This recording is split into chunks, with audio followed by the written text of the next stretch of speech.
Sortez-moi cette fille d'ici, et ne remettez plus jamais les pieds dans cette maison. » Les paroles de Samir Al-Rachid tranchèrent l'atmosphère feutrée de la villa de Beverly Hills comme une lame froide et cruelle. Keisha Williams, 22 ans à peine, posait une main protectrice sur son ventre de 6 mois, tandis que l'autre serrait une petite valise usée. Des larmes muettes coulaient sur ses joues, alors que les agents de sécurité la poussaient sans ménagement vers la sortie. C'était en décembre 2015, une nuit glaciale qui allait à jamais bouleverser sa vie. Pendant plusieurs mois, Keisha avait été employée comme femme de ménage dans ce manoir de 15 millions de dollars. Elle y faisait briller les sols en marbre italien, préparait les réceptions luxueuses fréquentées par les élites de Los Angeles, là où politiciens et stars de cinéma sabraient du champagne à 1 000 $ la bouteille. Mais au fil du temps, elle était aussi devenue la maîtresse du propriétaire des lieux, un secret soigneusement gardé entre eux, jusqu'à ce que la grossesse rende toute dissimulation impossible. L'histoire avait débuté de façon presque banale. Samir travaillait tard, elle lui apportait son café dans de délicates tasses en porcelaine. Les échanges cordiaux avaient peu à peu laissé place à des regards équivoques, puis à des gestes interdits. Sans s'en rendre compte, ils avaient franchi toutes les limites tacites imposées entre un patron et son employé. Pour Keisha, orpheline de père et élevée dans les quartiers pauvres de Compton par une mère toxicomane, Samir représentait à la fois un échappatoire et un rêve d'ascension sociale, aussi irréaliste qu'attirant. « Je t'en supplie, Samir », sanglota-t-elle d'une voix brisée, s'accrochant à ce qui lui restait de fierté. « Je ne te demande ni mariage ni argent. Je te demande simplement d'assumer ta responsabilité. Cet enfant est de toi. » Samir éclata de rire, un rire glacial et moqueur, tout en ajustant sa Rolex à 80 000 $ dans un geste presque mécanique de domination. « Ma seule responsabilité, Keisha, c'est envers ma réputation, ma famille et mon empire. Tu crois vraiment que je vais laisser une simple domestique noire mettre en péril tout ce que j'ai bâti pendant des années ?» Âgé de 35 ans, héritier d'un empire pétrolier estimé à 2 milliards de dollars, Samir était l'un des célibataires les plus en vue de Los Angeles. Depuis que Keisha lui avait annoncé sa grossesse, il était dans le déni complet. Il avait d'abord tenté de la convaincre d'avorter, allant jusqu'à lui proposer 50 000 $ en liquide. Devant son refus catégorique, motivé par ses convictions religieuses, il avait rapidement changé de stratégie. Intimidation, pression psychologique, menaces à peine voilées. Mais ce soir-là, face au ventre arrondi qu'elle ne pouvait plus dissimuler et au regard curieux des employés, il avait pris la décision la plus lâche possible. « Si tu dis à qui que ce soit que cet enfant est de moi, » souffla-t-il en approchant dangereusement son visage du sien, « je te jure que tu ne trouveras plus jamais de travail dans cette ville. Je détruirai ta vie, ta famille et l'avenir de cet enfant.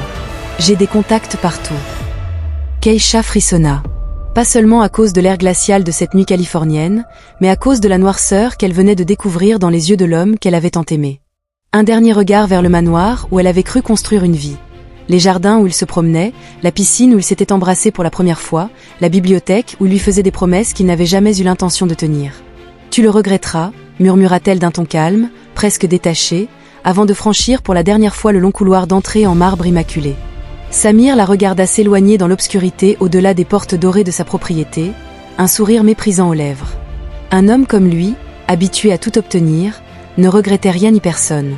À l'intérieur d'un Uber commandé avec ses derniers 20 $, Keisha posa une main sur son ventre et fit une promesse silencieuse à l'enfant qu'elle portait. « Il nous a rejetés aujourd'hui, mais un jour, nous reviendrons. Et ce jour-là, ce sera lui qui implorera notre pardon. » Ce que Samir Al-Rachid ne pouvait pas imaginer à l'époque, c'est que ce sale gamin, comme il l'avait qualifié avec mépris, allait devenir, 15 ans plus tard, la personne la plus influente dans une salle de réunion où lui-même était sur le point de tout perdre. Keisha, elle, n'avait pas seulement conservé des souvenirs de cette époque. Elle avait gardé des preuves, des enregistrements, des secrets. Et ces armes allaient transformer sa honte passée en l'une des chutes les plus spectaculaires de l'élite de Los Angeles. Si cette histoire d'injustice vous serre le cœur, abonnez-vous à la chaîne. Parce que parfois, la vengeance, quand elle mijote pendant 15 ans, peut devenir une revanche glaciale et terriblement satisfaisante. Décembre 2030. 30e étage de la Canton Tower, centre-ville de Los Angeles.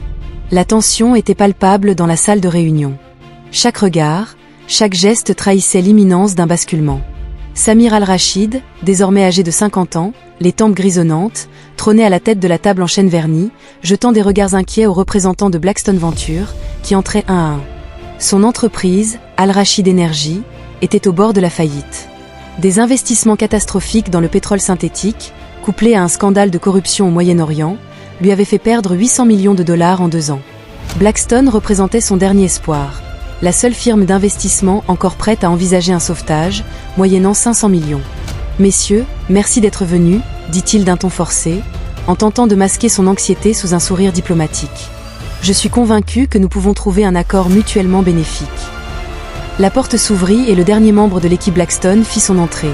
Un homme de 29 ans, à la silhouette athlétique, vêtu d'un costume Tom Ford dont le prix dépassait le salaire annuel de la plupart des employés.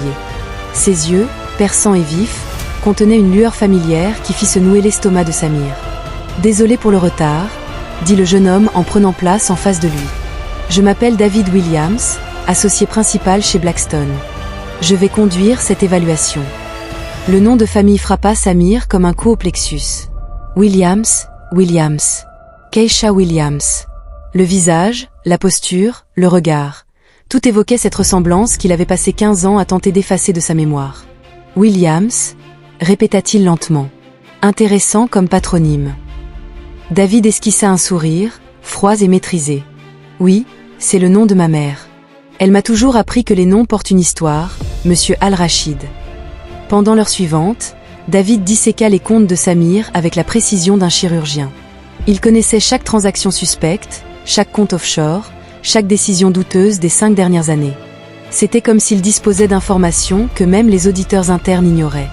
Il est intéressant de noter que vous avez transféré 12 millions de dollars aux îles Caïmans l'année dernière, observa David en feuilletant un dossier, d'autant plus que ces fonds proviennent, par coïncidence, de contrats avec des entreprises actuellement visées par une enquête fédérale. Samir resta figé. Ces montants étaient si bien dissimulés que même son directeur financier n'y avait pas pleinement accès. « Comment avez-vous » ? « Des sources fiables » balbutia-t-il. David l'interrompit, froid. « Blackstone fait ses devoirs, Monsieur Al-Rachid. » « Très bien même. » À la fin de la réunion, Samir était visiblement ébranlé. La décision d'investissement lui serait communiquée dans les 48 heures, mais quelque chose dans le regard de David laissait présager une issue défavorable. Seul dans son bureau ce soir-là, Samir fit quelque chose qu'il n'avait pas fait depuis des années. Il se renseigna sur Keisha Williams. Ce qu'il découvrit le laissa stupéfait. Après avoir été expulsée de la villa, elle était retournée à Compton, avait accouché dans un hôpital public puis accompli un parcours remarquable. Avec une détermination proche de l'obsession, elle avait étudié la comptabilité le soir tout en travaillant le jour, obtenu une licence en finance à UCLA avec mention, puis un MBA à Harvard. La découverte la plus surprenante fut une photo sur le site de Blackstone Ventures. Keisha Williams, aujourd'hui âgée de 37 ans, figurait comme consultante stratégique senior et fondatrice du département de veille économique. Elle n'était pas seulement la mère de David, elle était aussi sa partenaire professionnelle. Le téléphone sonna, brisant ses pensées. Le numéro lui était inconnu. « Allô ?» répondit-il. « Bonjour, Samir. » La voix féminine, plus mûre et assurée, était étrangement familière. « Je suis Keisha Williams. Il me semble que vous avez rencontré mon fils aujourd'hui. » Le sang de Samir se glaça. « Keisha, comment avez-vous obtenu mon numéro privé ?» osa-t-il demander. « J'ai obtenu bien plus que cela au fil des 15 dernières années, » répliqua-t-elle calmement. « C'est curieux comme le monde tourne. Hier, vous déteniez tout le pouvoir et je n'étais qu'une employée enceinte dont vous pouviez vous débarrasser. Aujourd'hui, l'avenir de votre entreprise se joue entre mes mains. » Samir tenta de conserver son sang-froid. « Que veux-tu » ? « Je veux te rappeler une promesse que je t'ai faite il y a 15 ans, » répondit Keisha. « Je t'avais dit que tu le regretterais. Eh bien, Samir, le temps de ton repentir est venu. » Puis la communication fut rompue, laissant Samir seul avec le poids écrasant de cette révélation. La femme qu'il avait humiliée et rejetée n'avait pas seulement survécu, elle avait prospéré. Et, avec le sang-froid calculé de quelqu'un ayant planifié chaque mouvement pendant 15 ans, elle était prête à exiger réparation d'une dette qu'il ignorait exister. Ce que Samir ne savait pas encore, c'est que David et Keisha ne se contenteraient pas de refuser l'investissement. Ils avaient passé des années à rassembler des preuves de chaque crime financier commis par Samir, de chaque pot de vin versé, de chaque falsification. Dans 24 heures, ces documents seraient entre les mains du FBI, du fisc et des principaux journaux de Los Angeles. Le lendemain matin, Samir se rendit au siège de Blackstone Ventures, dissimulant mal son désarroi. Il avait passé la nuit sans fermer l'œil, tentant de comprendre comment sa vie avait basculé. Le bâtiment de verre de Century City lui paraissait un tribunal où il allait être jugé. David l'attendait dans la salle de conférence, mais cette fois il n'était pas seul. Keisha entra juste derrière lui. Samir sentit ses jambes fléchir. Elle était éblouissante, coiffure soignée, tailleur Armani plus cher que ce qu'il versait en salaire mensuel, et un regard empreint d'un pouvoir arraché à force de travail. « Bonjour, Samir », dit-elle d'une voix posée en prenant place à côté de David. « 15 ans, ce n'est pas rien, tu ne trouves pas ?» Samir balbutia, hors de son élément. David coupa la conversation d'un ton glacial. « Je pense que nous devrions clarifier certains points avant d'aller plus loin. Maman, montre-lui ce que nous avons trouvé. » Keisha ouvrit un dossier et étala sur la table photo, relevés bancaires, enregistrements audio et documents imprimés, des années de preuves méticuleusement recueillies. « Tu te souviens de cet enregistrement, Samir ?» demanda-t-elle en lançant la lecture sur une tablette. La voix de Samir résonna dans la pièce. « Si tu dis à qui que ce soit que cet enfant est le mien, je te garantis que tu ne trouveras plus jamais de travail. » David serra les poings, visiblement secoué. C'était la première fois qu'il entendait la voix de l'homme qu'il avait rejeté avant sa naissance. Keisha désigna ensuite d'autres pièces, 200 000 $ versés au sénateur Bradford en échange d'un vote favorable pour votre projet de forage en Alaska, puis un email où il ordonnait à son comptable de falsifier des rapports environnementaux. Le visage de Samir devint livide. « Comment avez-vous obtenu tout cela ?»« 15 ans de patience et de planification, » répondit Keisha. « Tu m'as donné une leçon précieuse cette nuit-là, Samir, l'information, c'est le pouvoir.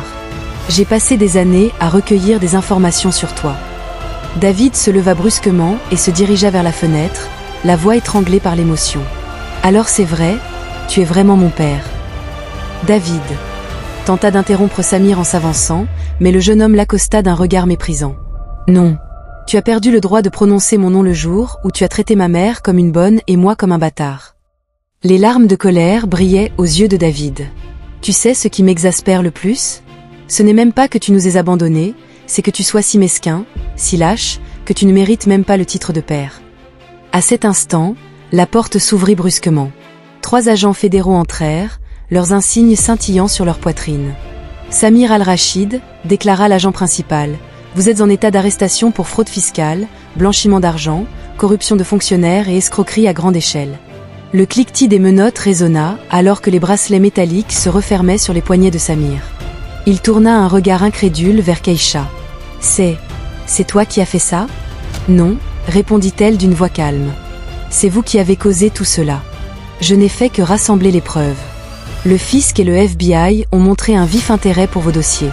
Apparemment, vous devez près de 200 millions de $ en impôts impayés, sans compter le reste. » Alors qu'on l'entraînait hors de la salle, Samir cria, désespéré. « David, tu es mon fils. Mon propre sang. Ça doit signifier quelque chose. » David ne bougea pas.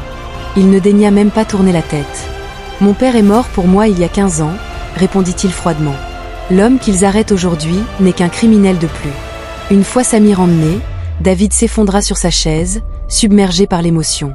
Keisha s'approcha et posa doucement une main rassurante sur son épaule. « Tu tiens le coup, mon cœur ?» Il inspira profondément. « Oui, tu sais, pendant longtemps, je me suis demandé quel genre d'homme était mon père.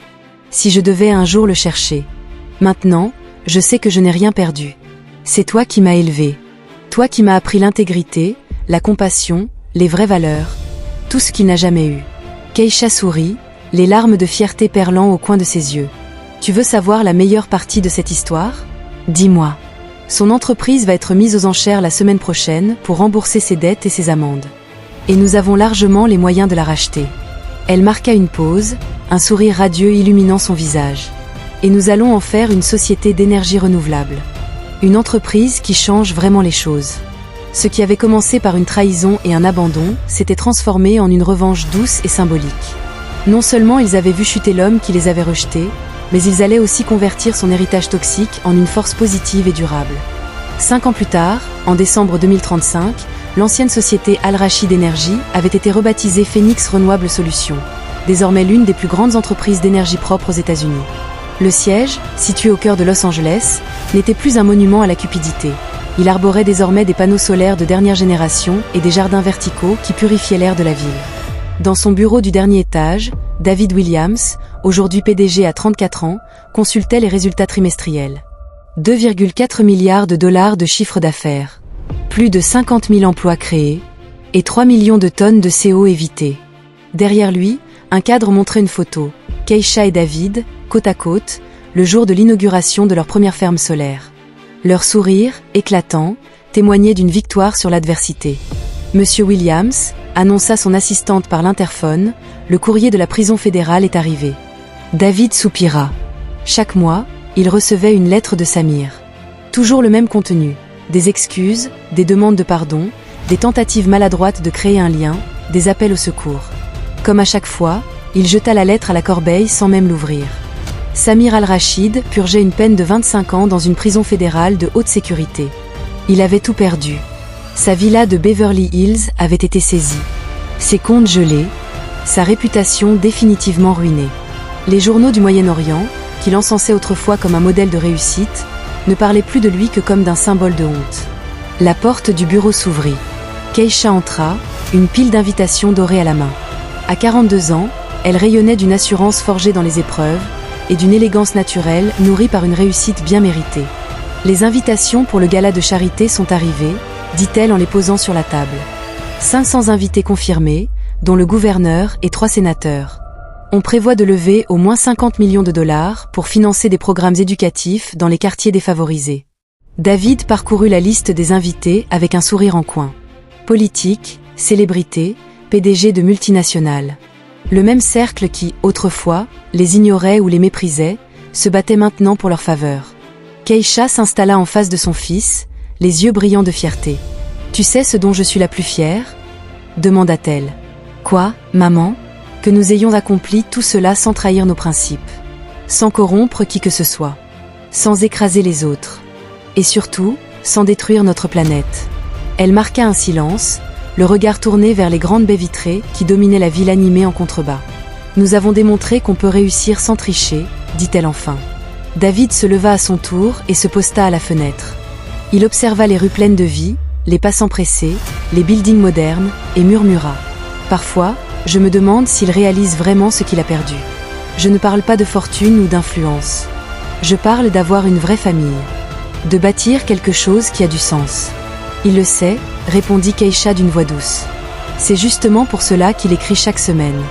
Mais, comprendre n'est pas la même chose que mériter le pardon. » À ce moment-là, l'assistante frappa doucement avant de pénétrer dans le bureau. « Désolée de vous interrompre, » dit-elle, « mais un appel urgent vient de la fondation universitaire que vous soutenez. Il souhaite confirmer le don de 100 millions de dollars pour les bourses d'études. » David acquiesça. « Dites-leur que le don est confirmé. Et précisez bien que ces bourses doivent être réservées aux jeunes issus de quartiers comme Compton, là où ma mère a grandi. » Lorsque l'assistante referma la porte derrière elle, Keisha s'approcha de son fils et l'enlaça tendrement. « Ton père serait fier de toi. » David esquissa un sourire, presque amusé. « Tu es à la fois ma mère et mon père. C'est toi qui m'as appris que la famille, ce n'est pas le sang, mais l'amour, le sacrifice, et la présence, quand ça compte vraiment. » L'ironie était aussi magnifique que cruelle. Samir avait rejeté David par peur que l'existence d'un enfant illégitime ne salisse sa réputation. Aujourd'hui, ce même enfant, ce bâtard qu'il avait méprisé, était admiré dans tout le pays. Il était devenu un dirigeant respecté, un philanthrope influent, et un symbole d'intégrité dans le monde des affaires. Pendant ce temps, Samir se fanait dans une cellule de prison, oublié de tous, n'ayant pour seule compagnie que ses regrets et son isolement. Keisha l'avait dit un jour, des années plus tôt. La plus belle des vengeances, ce n'est pas de détruire celui qui t'a blessé, c'est de réussir à un tel niveau que son existence ne pèse plus rien. Et c'est exactement ce qui s'était produit. Samir Al-Rachid n'était plus qu'un nom en bas de page dans le récit éclatant de la famille Williams. Un avertissement silencieux.